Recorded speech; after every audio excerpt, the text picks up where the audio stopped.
Social media has become so many things to so many people.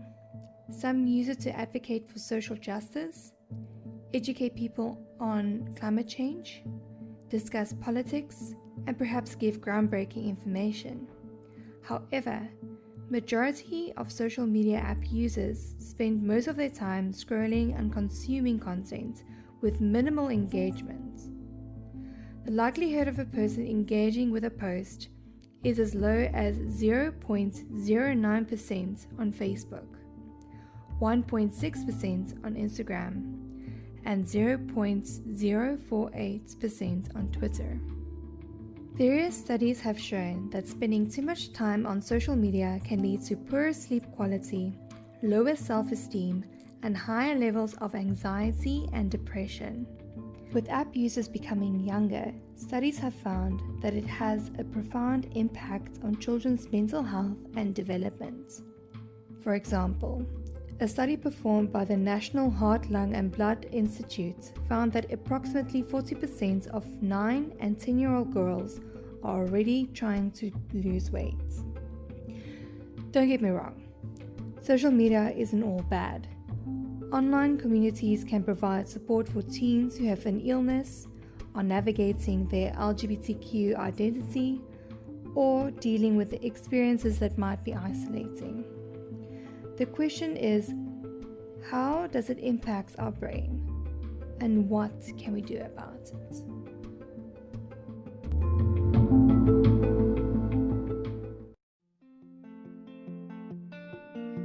Hi, I'm Marissa Monech, and you're listening to the Woven Experiences podcast. Here we share stories around important topics and explore the interconnectedness between ourselves and the world around us. Let's get into it. Today's guest is Dr. Anna Lembke, an associate professor and medical director of addiction medicine at Stanford University School of Medicine. She is also program director of the Stanford Addiction Medicine Fellowship and chief of the Stanford Addiction Medicine Dual Diagnosis Clinic. She is a diplomat of the American Board of Psychiatry and Neurology and a diplomat of the American Board of Addiction Medicine. Welcome to Woven Experiences podcast. Thank you so much for joining me. I got to know you through your book, Drug Dealer MD. And this year in 2020, you were also in the documentary, The Social Dilemma. But what I would like to know is how it all started. Were you always interested in psychiatry? So our system here is first you do an undergraduate college degree. I did mine at Yale on the East Coast. Mm-hmm. Then you go to medical school. That's typically 4 years. I did mine at Stanford. And then I stayed up Stanford, and then you do a residency, which is kind of like an internship. And my initial residency was in pathology. Yes. So yes. I was a resident in pathology at Stanford, and then I realized, wow, I don't really want to spend the whole day looking at pap smears, which is kind of what it amounted to. So I switched to psychiatry, which I had always been interested in, but a little afraid to go into because it hit a little bit too close to home. I have a lot of mental illness in my family. And I thought, wow, I don't know if I can handle both, seeing mentally ill people in my family and every day, all day at work. But ultimately, I really found that I was really meant to be a psychiatrist, and I love the work. I love the patients, and that my personal and family experiences with mental illness really informed my practice in a positive way, I had to mature a little bit to get to that. Okay, that's interesting. But I would like to know how on earth, how did your journey unfold from being a pathologist, now I've learned, to exposing the opiate epidemic in America and providing teaching programs on addiction and self-prescribing? Yeah, well, that's a great question. My whole career has sort of been this like meandering thing. I never really was one of those people who knew from early on what I wanted to do. It's sort of been the thing that I sort of bumped into and ended up doing. I wish I could say that there was more purposeful direction in my career, but it really hasn't been. and as I just said, I sort of reluctantly went to medical school. And then when I got there, I sort of reluctantly became a psychiatrist. And then when I was in psychiatry, I mean, if there was one type of patient I was sure I wasn't going to treat, that was patients with addiction. And the reason for that was because, first of all, in my education, I hadn't been taught anything about addiction. I didn't know how to help them. And I believed, like so many other doctors do, that addiction isn't really an illness, that it's a moral problem or a social problem or a willpower problem. But once I started in my psychiatric practice, so this is in my early 30s now, seeing patients, what I eventually learned was, oh my gosh, at least 50% of my patients coming in with depression or anxiety are struggling with some kind of co-occurring substance use / addiction problem. And if I don't help them with that, I'm not going to be able to help them with the other things that they're coming in for. So then I started focusing on the addiction problem, and who my main teachers were really my patients. I just started saying, like, hey, what are you doing, and how's that going, and what kind of help have you gotten, and what's worked, and also some wonderful colleagues. And then just slowly over time, just became kind of like accidentally the go-to person for addiction, mostly because nobody else wanted to see these patients. And then just really grew to love the patient population, saw what a huge difference it made in people's lives when they got their addiction under control. And then so just became almost like, what's the word? Just really passionate about the role that healthcare providers can and should play in the treatment of addiction. And also, I've always been a bit of a skeptic in the field of psychiatry about medications and what they can do. I mean, I think psychiatric medications are a really important tool, but I've thought from the very beginning that they're overprescribed and that they can do real harm. So then I also became very, very passionate about talking about the psychotropic overprescribing problem, which also eventually subsumed the opioid overprescribing problem. And my book, Drug Dealer MD, it's been touted as a book to read to learn about the opioid epidemic, and it certainly is that. But it's really about more than that. It's about the prescription drug epidemic, including psychotropics like stimulants and benzodiazepines, not just opioids. Yes, no, 100%.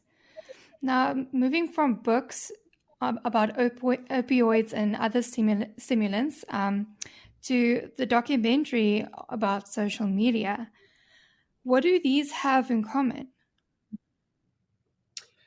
Social media is really a drug. Any drug, anything that's addictive co-ops naturally occurring cells in our brain that we have evolved over a million years to adapt to our environment.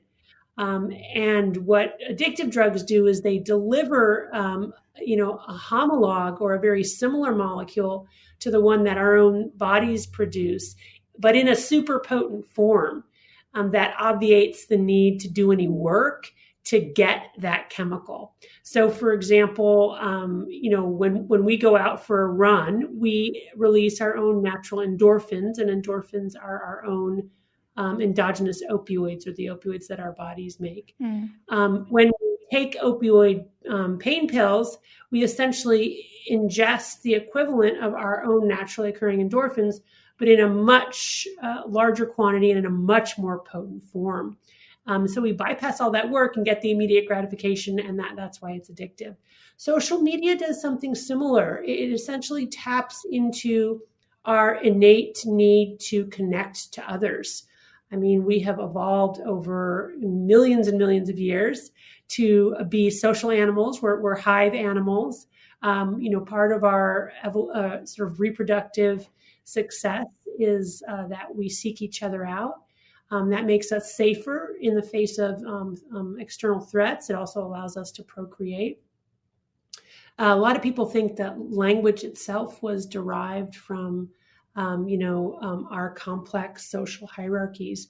So what social media does is it taps into this, infrastructure that we already have in our brain that's been evolved to not just help us connect with others, but make us want to connect with others and make connecting rewarding, innately rewarding.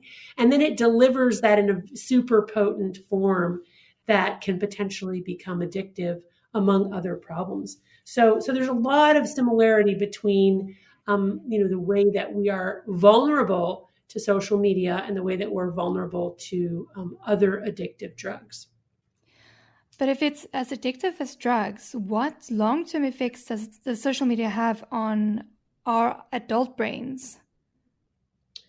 Yeah, that's a great question. I think the best way to answer that, although, the answer is hypothetical because this is a very new area and we don't have a whole lot of data, but to just hypothesize that social media does the same thing to our brains that other drugs do. Mm. And to summarize that, in the simplest terms, anything that's addictive releases the neurotransmitter dopamine in our brain's reward pathway. And dopamine is not the only neurotransmitter involved in reward, but it's probably the most important one and the one that's at the final common pathway of all addictive drugs and behaviors. Mm. And just to qualify that, neurotransmitters are chemicals in our brain that communicate between neurons. So neurons send their signal through electrical impulses, but they're separated by a slight gap called a synapse. And bridging that gap is these molecules called neurotransmitters, of which dopamine is one and is the most important one when it comes to motivation, reward, and also addiction. So the way that we determine that a substance is addictive and how addictive it is how much dopamine it releases in the synapse in the brain's reward pathway, which is a special network of neurons in the prefrontal cortex, the nucleus accumbens, and the ventral striatum, which are just very old structures in our brain that have been around since the very first lizards. And what happens when we repeatedly engage in addictive behaviors or ingest addictive drugs is that we have so much dopamine being released in our reward pathway that our brain compensates through a process called neuroadaptation. And it compensates by downregulating the dopamine that our own bodies make and downregulating our dopamine receptors. In effect, what it does is it says, hey, whoa, I'm getting way too much dopamine. And this isn't right because that, I wasn't meant to be in a constant state of bliss. Mm. So I'm going to turn off my own dopamine factories. And so what we effectively do is put ourselves into a type of clinical depression where when we're not then engaging in that behavior or we're not ingesting that substance, we go into a dopamine deficit state. And that state is characterized by depression, anxiety, irritability, insomnia, and very importantly, drug craving and mental preoccupation for using that drug or with social media engaging in that behavior. I was just thinking if it has this type of effect on an adult brain and with children getting smartphones younger and younger, the average age being 11, although I've seen 7-year-olds prancing around with their own smartphones, how does that impact their neurological and social development? Well, gosh, that is really the $1 million question. I mean, we now, as you rightly point out, have a generation of children being weaned on this technology. And there's no doubt in my mind that it is going to rewire their brains. And what the ultimate result will be, I think it's hard to really know.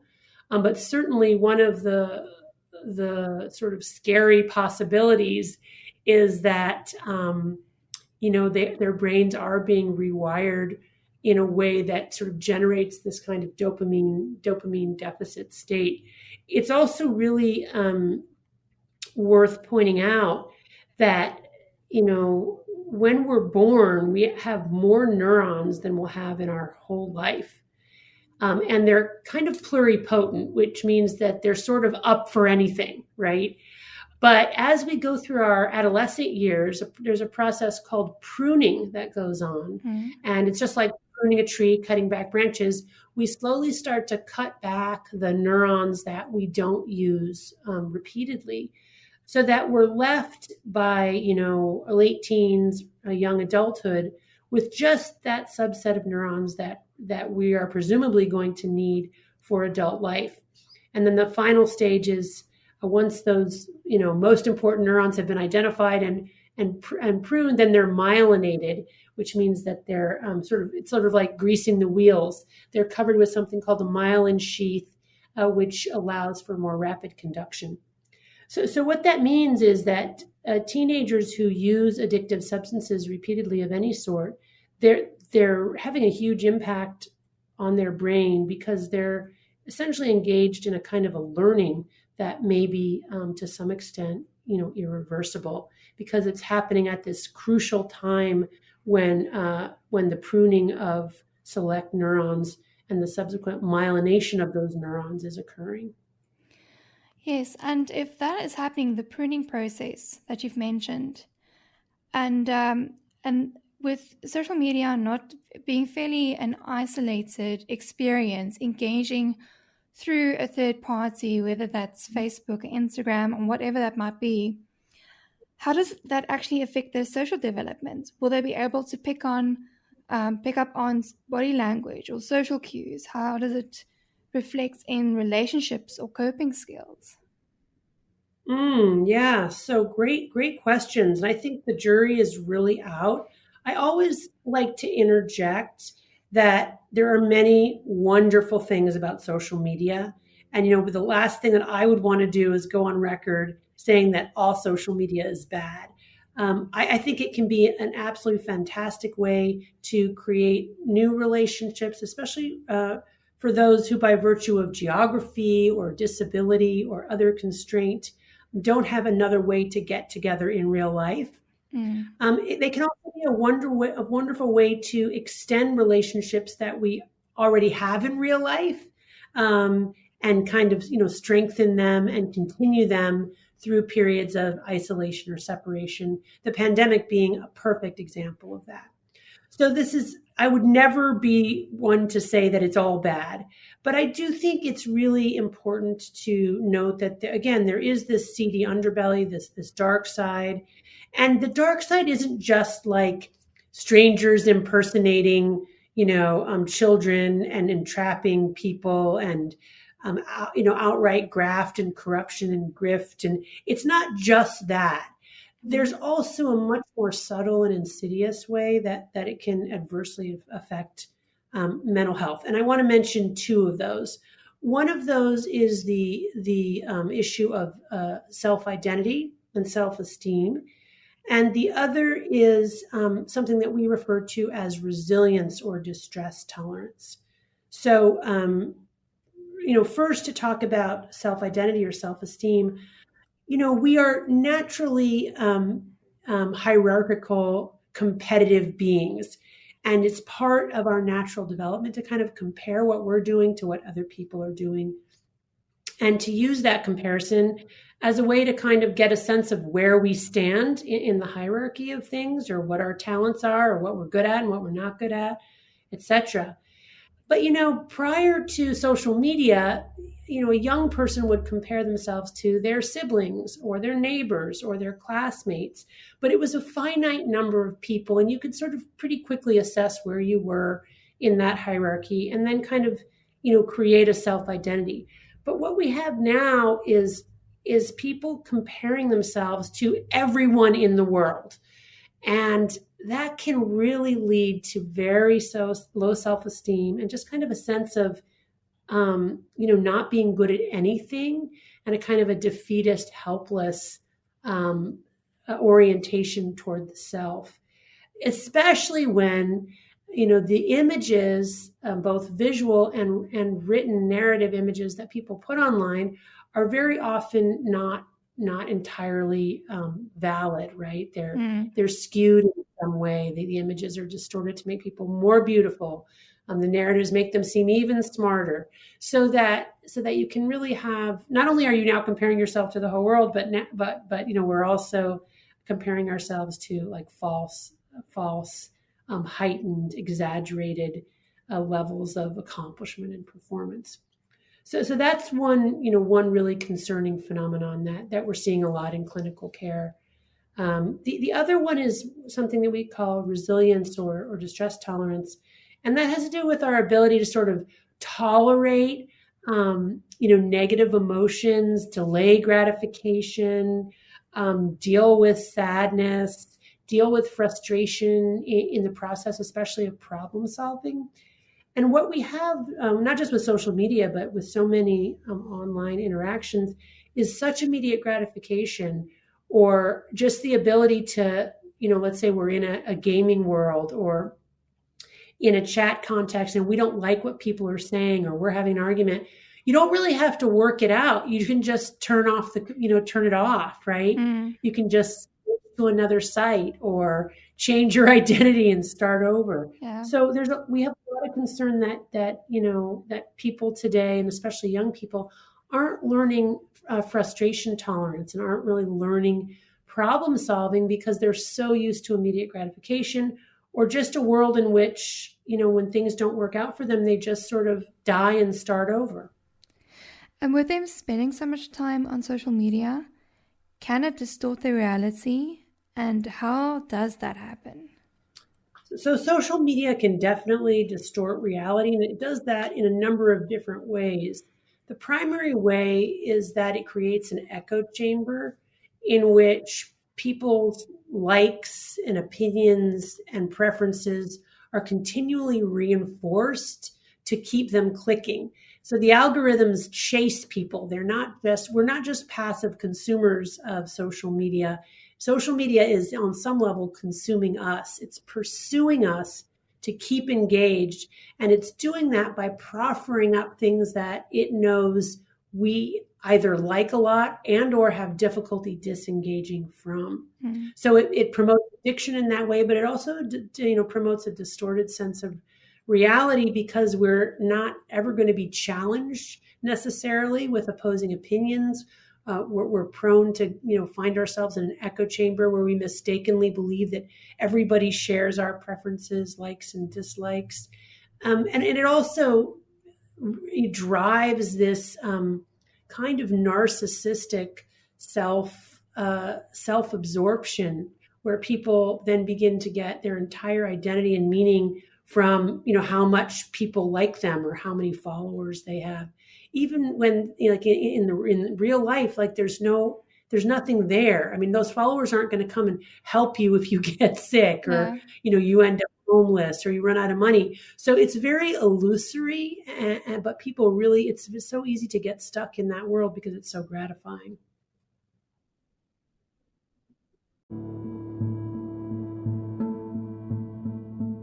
The pandemic has increased our reliance on social media. Technologies have evolved in a way to help us communicate with loved ones, colleagues, communities, and businesses. But where do we draw the line?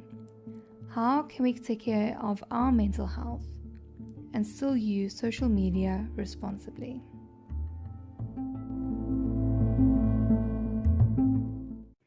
And like you've mentioned, businesses, organizations, academic institutions are all using social media to engage with clients, employees, students, volunteers, and so on.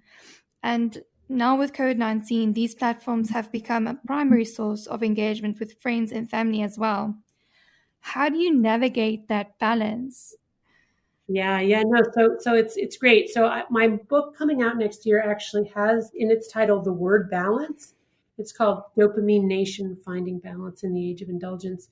And you're exactly right. It's not a matter of getting rid of all social media, at least not for most people, because in many instances, people have to stay engaged because of their, educational pursuits or their professional roles or whatever. So it's really a matter of how do we find that balance. And I think that the key is to essentially, this is what I talk about in my book at length, is to create self-binding strategies where we find tricks for limiting our consumption. And that can take many forms. Time limits are one form, which can be very effective, which is to say narrowing the hours of consumption to certain hours in the day. And by the way, this applies to other, forms of overconsumption that we're all struggling with, like eating. And one of the most recent and quite popular sort of ways to bind our food consumption is what's called intermittent fasting, where people really circumscribe the hours in a day or the days in the week when they're allowing themselves to eat. So a similar kind of chronological consumption limits can be very helpful. For example, when you wake up in the morning, committing to not checking your social media, your email, or your text, or anything like that until, let's say, 9 or 10 a.m., which is surprisingly hard to do because there are more and more people who are, checking their phone first thing when they get up in the morning. But what they don't realize is that immediately then engages their brain in a cycle of attention and preoccupation with the phone that disallows them from having a creative, continuous thought or doing other things, or in some cases, even getting anything done. So one of the things that I really recommend, and I try to practice myself, not always successfully, is to have a series of other things that I do before I even let myself check my email, for example, in the morning, including self-care things, exercise, eating a healthy breakfast. The other thing that can be helpful is being very intentional about what you consume. So that means deleting certain apps, investing only in those apps that you feel are worth the time, and that also enrich your existing relationships, the ones you have in real life and aren't engagement with strangers that you're never going to see again.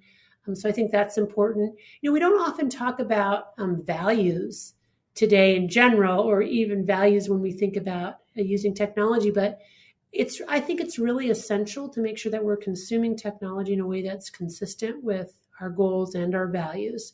So if we find ourselves, engaging with an online platform that's just not consistent with our values, it's important to rethink that and engage differently.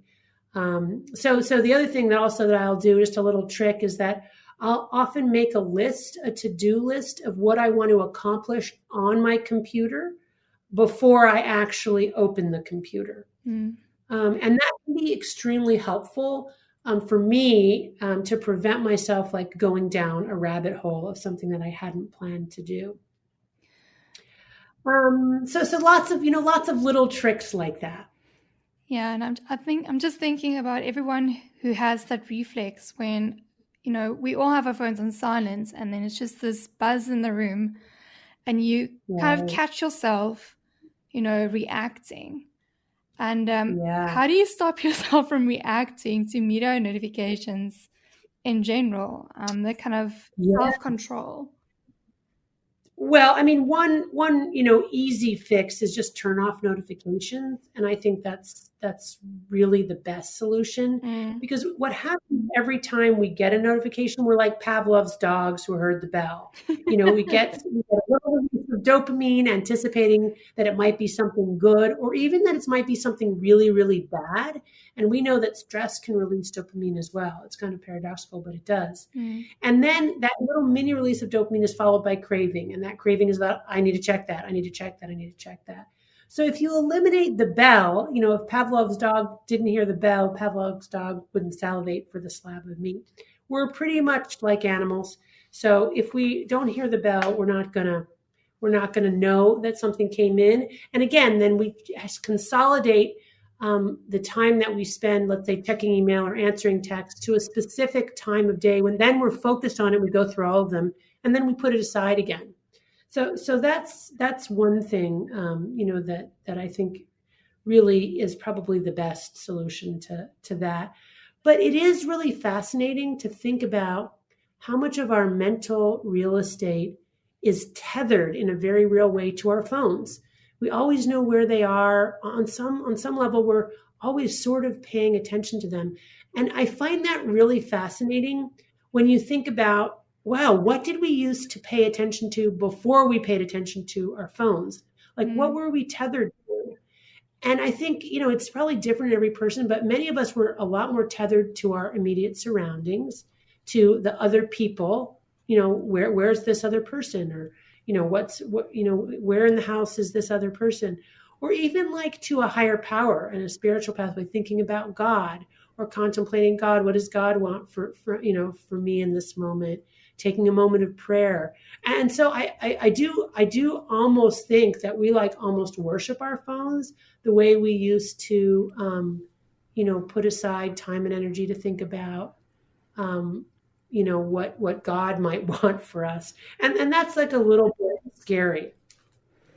Yeah, no, I agree that our phones have definitely impacted not only our mental health, but our priorities. How can we go back to how it's supposed to be? Right.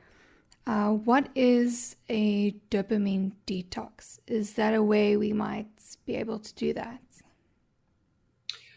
Sure. And I have a whole chapter on this in my book, Dopamine Nation. But the idea is just like with any drug, with repeated use over time, you basically end up changing your reward threshold. And in the process of becoming addicted, it's just harder and harder to experience pleasure and easier to be vulnerable to pain.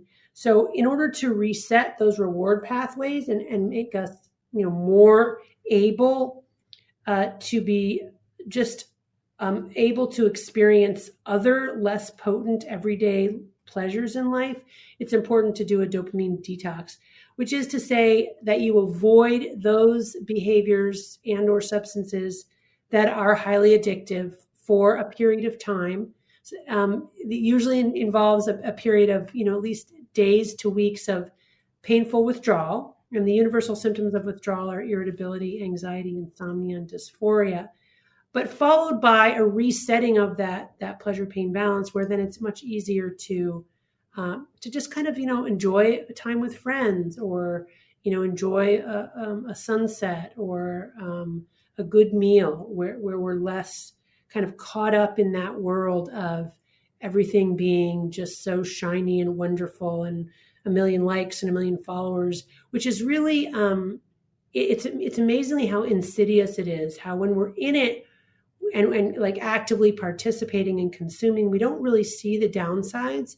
But when we take a break from it, we're much better able to see the downsides. And I routinely do this with my patients, ask them to take an abstinence trial or a dopamine fast, where they abstain for a period of days to weeks from their drug of choice. And then after that, kind of reevaluate like what was good, what was bad. And almost invariably, folks will come back and say, wow, I feel a lot better, less anxious, less depressed, more at ease in myself and in my body. And then I say to them, well, do you want to continue to abstain, or is this something you want to go back to using? And almost always they want to go back to using, but they want to go back to using in a different way, and they want to use less. So then we can talk about, okay, what self-binding strategies or roadblocks can we put in place? And this is the total essence of my book, Dopamine Nation, so that when we go back to using, we can use in more moderation. Okay, so we just spoke about dopamine detox. Yeah. Is there any other way to retrain your brain to move away from instant gratification stimulus like social media, the news, computer games, to focus on more long-term beneficial projects like learning a new language? Mm-hmm. Well, you don't have to do the dopamine detox to shift your focus to something that is effortful and worthwhile. Many of those activities are also online. So again, I want to emphasize the richness and the wonderfulness in many ways of the technology. So you don't have to do the detox, but in my experience, the amount of time that people end up sinking into their engagement, their online engagement with high dopamine reward behaviors, really not only takes away from their ability to do other things, but makes those other things not rewarding and not fun. So then they'll say, well, I don't really like that. Or, I haven't found my passion. I hear that a lot from you. I don't know what my passion is. It's like, well, while you're playing League of Legends, 4 hours a day, you're probably not going to find a passion, because who could possibly compete with that? It's sort of like my heroin addicted patients who will tell me, once I started using heroin, I was at peace. I didn't need anything else. There's this great experiment where if you put a mouse inside a little plastic cage and then you add another mouse to that arena, the other mouse will work very hard to free the mouse who's in the plastic cage. It will just work itself, to the bone to get that other mouse free. But if you pre-medicate that second mouse with heroin, it won't care one whit about the caged mouse. So this is the problem. If you're waiting to find that amazing thing that's going to be so great that once you find it, you won't play League of Legends for 4 hours a day, or you won't, be doing Instagram for 4 hours a day. You're not likely to find it because you're doing Instagram and because you're playing League of Legends. So that's kind of the point. You almost have to not be in that world to kind of reset your pathway so that you can see more clearly what it was actually doing to you, how it was taking over your life. And then you're more able to find the things that are, again, consistent with your goals and values. From what I understand, it's almost you need a dopamine detox to reset and reevaluate to be able to move forward. That's exactly right. Yeah, that's exactly right. Because again, when people are in their addictive behavior, whatever the drug is, they cannot clearly see cause and effect. They don't even really think that they are caught up in it. And that's why the detox, the dopamine fast is so important, because we are amazed when we take a break and then go, oh my gosh, like what a load of crap I was spending all of my time on. Why did I do that? Yeah. I don't want to live my life, liking Instagram photos like that, or even posting them, that at that frequency. And again, it doesn't it doesn't mean that you can't enjoy Instagram and that it's not, it's not all bad, but it's really just a matter of degree and proportion. And in order to get back into healthy balance, people I think really need to take a step away. Also, you think about the technology, it sort of crept up on us, right? I mean, the first smartphones sort of appeared, 2000, 2001, and now it's 2020. So it's been 20 years of sort of a gradual indoctrination into this way of being in the world. And now it's completely normative. People pull out their phones at meals, in the middle of conversations, in professional meetings, and no one thinks twice. But really, we should be thinking twice about that. Like that's probably not how we want to integrate this technology into our lives. We have to develop a new modern etiquette around what's appropriate. No, 100%. I think using other drugs is a great analogy. Like, I think most people in most cultures would agree that, having an ounce of whiskey for breakfast is probably not a good idea, right? Yeah. But if you want to make a little mixed drink with, for yourself in the evening with an ounce of whiskey and just have one of those, that's probably okay, right? So and what we're doing with our technology is we're having the equivalent of a pint of vodka, in 3 times a day. Right. So I mean, like we're way out of balance. That's clear. And finding balance doesn't mean getting rid of all the vodka. It just means, wow, what's a reasonable amount of vodka? 100%, because at this rate we are eliminating social engagements on a one-on-one level. Right. Yeah. Mm-hmm. And you have mentioned your book, which I am extremely excited to get my hands on. Oh, great. But I'm also curious, are you working on any other projects? Is there anything else for us to look forward to besides your book coming out? I just finished the book, and it's like I can't even imagine writing another one. No pressure. I'm still recovering from writing that one. It's not due out till August, but that's not because it's not done. It's just because the pandemic, has caused a kind of delay in publication and a kind of a backlog of books that have been waiting now since the pandemic to be published. But I'm right now, what I'm going to do is enjoy going back and reading other people's books again for a while and kind of just seeing what comes along. But thank you for asking. It's very flattering to be asked what I'm working on next, but I'm not working on anything. Well, it's not a bad thing at all. I mean, everyone needs a break, and it's a healthy balance to have.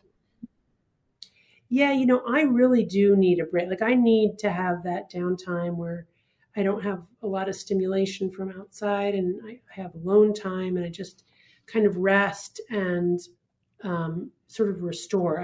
I find the older I get, the more I need that. So yeah, I'm a big believer in that. But thank you so much for joining us. Yeah, my pleasure. It was so nice to meet you. Make sure to check out Dr. Lembke's book, Drug Dealer MD, and keep an eye out for her new book, Dopamine Nation, coming out in August 2021. And if you haven't seen the documentary, The Social Dilemma, what are you waiting for? It's an eye-opening experience in itself. And that's a wrap. Thank you so much for tuning in to today's episode, and be sure to subscribe to this podcast to avoid missing out on any future episodes. I'd appreciate it if you could leave a review, and if you have any thoughts on today's episode or perhaps topics you would like me to touch on, you can contact me via email. A link is provided in the description. I hope today's episode provided some new insights to what it means to be human. And I hope to see you in the next one.